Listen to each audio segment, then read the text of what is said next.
HTP, which is Hanson Time Podcast. And let me tell you something. I have watched several and listened to several Hanson Time All of podcasts, them. but All this of one them. to me is the best one. Yes. It was so thoughtful. It was so good. And the part that I want to focus on is shout out to Lakita Cat. Woo, Lakita Katz, best Hanson Time podcast reporter of all time ever. Lakita Katz. Yes, she slayed it. She slayed it. Reporter ever, and you asked all the right questions in all the right ways, and we really got to hear some things that it was time for us to hear, and you brought that out of the band, and so thank you, Lakita, for making your voice heard, and also for giving the band that platform for them to respond to things that a lot of fans have wanted to hear.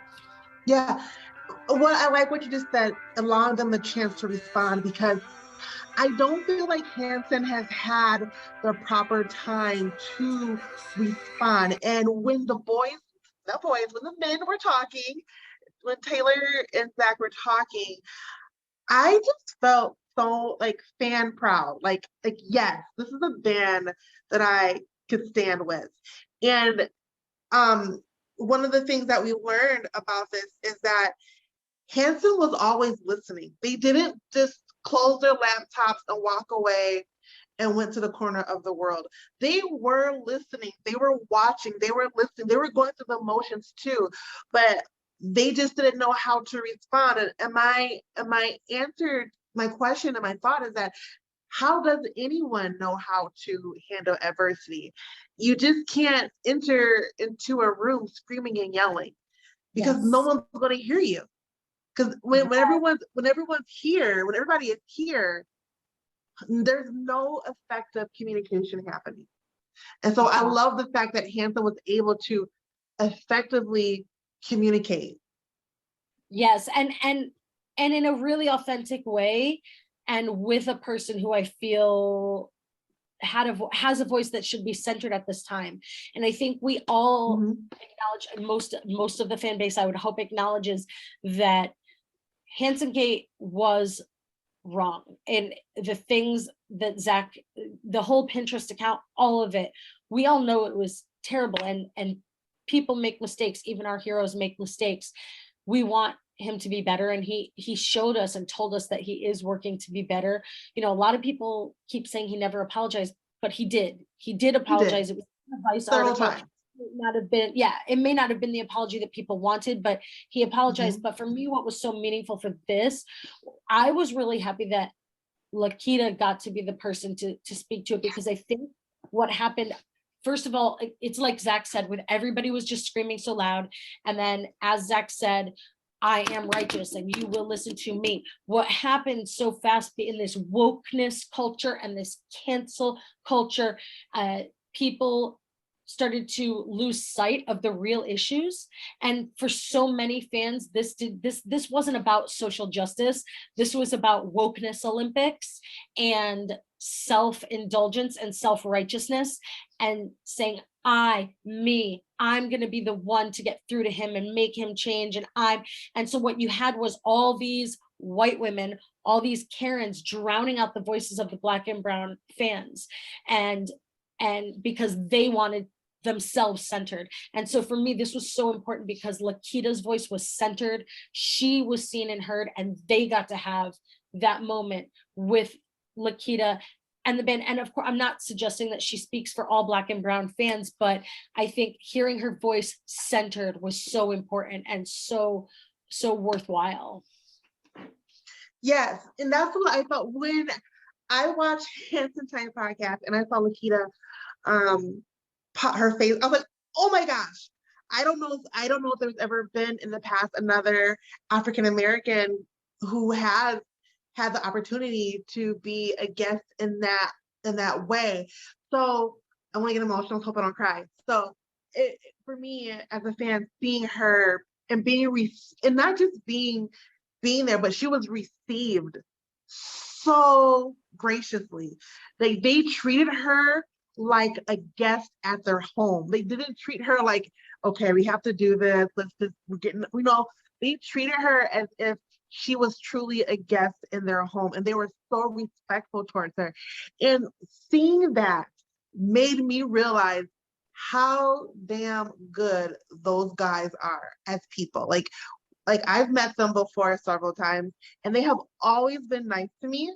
Um, they've never been accusatory, or I've never felt that from them. So seeing them receive Lakita was just beautiful to me.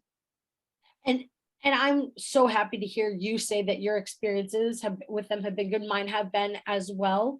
And I think that's a lot of people lost sight of that, and it just became about the Pinterest, and the Pinterest account was horrible. It was horrible. It was wrong. I'm glad he apologized. I'm glad he's working to do better. I'm all of that. But I think so much was sight was lost. Yeah, I do too. I do too. And in the rush to the swarm of people. Yeah, it was a swarm. And attacking him, and some people wrote some vile things about him, children, and his family and his kids. And he just went on this blocking frenzy, and unfortunately a lot of good babies got thrown out with some very dirty bathwater. But it was just a frenzy, and I think that who he is as a person was not centered. Things did lose focus, you know. One of the things that I did love that Taylor spoke, that when they speak as a band. So when Taylor was speaking, when Zach was speaking, I felt like they were speaking together. So when Taylor was speaking and he took acceptance of the hurt, to me, that was powerful when he looked into the camera and he was like, we appreciate our fans. We appreciate what you do. We couldn't be who we are without you. So when you were hurting, basically, he goes, we heard it. We felt it. We just didn't know what to say. And to me, that was just a very human response. Like I've had situations where I have friends where their parents have passed away, and it's like, I hear you're hurt. I know you're hurt, but I don't know what to say at this time, and so Taylor did speak about like how them being silent probably made some people feel like they weren't caring, but he was like, but we just didn't know what to say. And I believe that I am a firm believer, like, if you don't know what to say in that moment, then you should be quiet until you yourself can figure it out. And reflect. And they did that. And you're so right. Because the other thing too to remember is, if they had spoken during that time, no matter what they said, people would have complained about it. Yes. People, I mean, Hanson fans are amazing and awesome in so many ways, but then there are these other problematic areas. And one of them is the fan base has such a culture of complaining, right? Yeah. Like every little thing that, like, right now people are furious because the album only has 7 songs. Like, oh my God, it's the end of the world that they're not doing what I want the way I want it. And so no matter what they had said at that point, people would have found a way to shoot it down, turn it around, gaslight it, strawman it, and make it into something that it wasn't. So I think, as Taylor said, leaning in and listening was their response. And, other people can't control what their response is. And this is what I'm saying from the beginning, like, and as fans, it's really not our role to call them out or to call them in. They have friends, they have family, they have band members who are really close to them. They have people in their lives who are BIPOC people. They have Black friends, they have Black family members, their backup musicians are like family. They've said that before. They have people, Black and white, and all other backgrounds as well, who can call them in. It's not our job as fans to be that one to, right, and grab the wokeness trophy and say, I was the one to change Zach Hanson. It's an intimate process. The journey to enlightenment and social justice. Yeah, it's intimate, and he can't trust that with 10,000 screaming people. Yeah. And then, I liked them talking about speaking clearly before making a statement, and Zach made a beautiful parable where he was like, you can't reason with a bull that's charging at you. You can't do that. And I felt like the band during the whole Hanson Gate time that they didn't have just one bull. They had several hundred bulls coming at them. And and then Zach also talked about, not getting involved with the yelling. Because I believe that was kind of what was kind of happening a bit. Like he was trying to answer fans back and trying to apologize, but no matter what he did, it just was just making more fanning the flame. So I honestly feel in my heart that the best thing Hanson could have did during Hanson Gate was to stay quiet and to listen, and also to go through their own repentance process, go through their own forgiveness process. Zach said something that was very meaningful to me. He said that we don't know them personally, but Zach mentioned that he personally has been going through things. What that is, I don't know. But I do know this. Doesn't matter if you're rich, doesn't matter if you're Black, it doesn't matter if you're white, it doesn't matter your status in life, because rich people go through depression too, or whatever the case may be.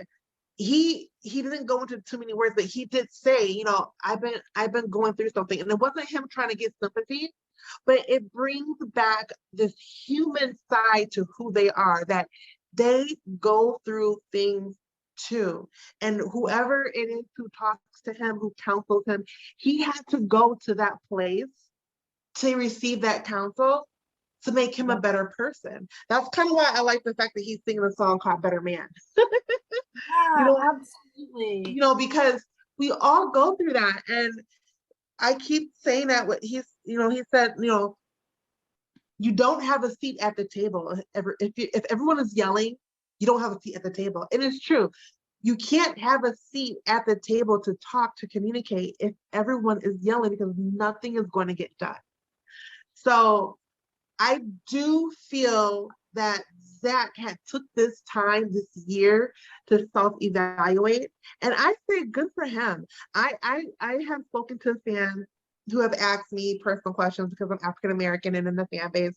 I said, he gets to go through that just like everybody else does. They get to process things, even with COVID. Some people didn't like how Hanson handled COVID. I said, but you know what? That is a personal choice and how they decide to do things. Just like how we have to rearrange our lives and rearrange things and fix things. Guess what? These three human men with wives and children, they get to do the exact same thing that we get to do. Just because they have money or in the spotlight doesn't make them no different. Well said, Tisha. And and that's why I never gave up on Hanson. I will say that when the Zach Hanson stuff first came out, for like 3 months, I took a step back to see where it was all coming from. And I found out that Pinterest was like over 10 years old. And I was like, okay, I said, you know what? I don't think that he's that person. That was 10 years ago. And it was an account that was basically almost, I think was like abandoned. Like he hadn't really been on it. So yes, me as a fan, yes, I knew that it was bad, but I also knew, and I believed in my heart, that everyone deserves forgiveness and grace. And that leads me into what Taylor said. Taylor said, we were all flawed in some way. And then he said, but we're all covered in some kind of grace. And he talked about how like we need to embrace love. And if we didn't have grace and love in the world, where would we be? Yeah. Come on now. Like these are the guys that we adore. And they are, and his song Sound Like Joy that Taylor released back in December, speaks to all of those things. And it's such a beautiful song. And keep going. No, I was gonna piggyback off of what you said about the history of it all and how old the Pinterest account was. I think the other thing too about that, and this is not making any excuses for it, but maybe just sorry with an explanation in some ways. I think that Zach from a very young age was forced to develop a very somewhat warped sense of humor around isms, right? So from the age of 11 years old, he has adults big star adults in the media, big media pundits, famous media pundits, calling him a girl, saying he's gay, saying he's transgender, and using these words as negative words. Like, gay shouldn't be used as an insult, but it was. And transgender shouldn't be used as an insult, but it was. And you look like a girl shouldn't be used as an insult, but it was. So he was grappling not only with the fact that they were insulting him, but also that they were using words to insult him that shouldn't be insults. So he's internalizing so much at a time when his brain is still not fully developed. He was 11 years old. And so he did not have a choice. He could not say, this was the 90s, boys didn't cry. You know, he couldn't stand up and say, these things you're saying are hurtful and wrong. And they're not just hurtful to me personally, but they're hurtful to the LGBTQ community as a whole. He couldn't stand up and say that. In the 90s, as an 11-year-old boy, he had to say, ha, ha, that doesn't bother me. Oh, I'm gay. Ha, ha. Oh, I look like a girl. Hoo, hoo. Right. So he was forced to laugh at the humor from when he was, I get it. Some people may not get that, but I get what you're trying to say. And you do have to, one of the things that I think people have to realize too, it kind of reminds me of, not in the same way like Michael Jackson, but like Michael Jackson was basically raised in the industry. So you're talking about, we see Hanson, we're talking about these three at the time kids who were raised in a very adult industry. Entertainment itself is a very, very adult industry. So him being 10 when they probably recorded in Middle of Nowhere, and then 11 when it came out, and Taylor was 13 when Mbop came out, but 14 with the Middle of Nowhere, and then I think Isaac was like 15, 16. You think about that, they have been pretty much raised in a very adult-like world. So, when Isaac and Taylor and Zach were kids, they were hanging out with 30, 35, 40-year-old producers producing their songs. They weren't, yes, they had a business sisters, but they weren't really like going to a normal school with kids, because they were homeschooled, when they were kids. So, so I believe that in his little bubble, they're not hearing knock knock jokes. They're hearing. No, they're not. And I remember once hearing something about Michael Jackson when he was younger and in the studios, and he kind of talked about like, yeah, I remember being that age, and I remember like my brothers were like going off with girls doing stuff. I'm not saying that they did that, but I'm just saying that like the world is very adult-like, and he remembered being in the studio and hearing adult-like conversations, things that he probably should not have heard, because that's what it is. And so I just kind of believe that maybe there was like their own little bubble that he was in. And I believe that when you are raised in the industry like that, you can probably get into your own bubble of what that world is, that you kind of forget that there is something else out there. But I do believe this was something that did kind of like wake him up a little bit. And I believe that in the end that Lakita did like a very, very good job in doing that and being able to give him that time to respond and to talk about everything. So shout outs to Lakita Katz. Yay!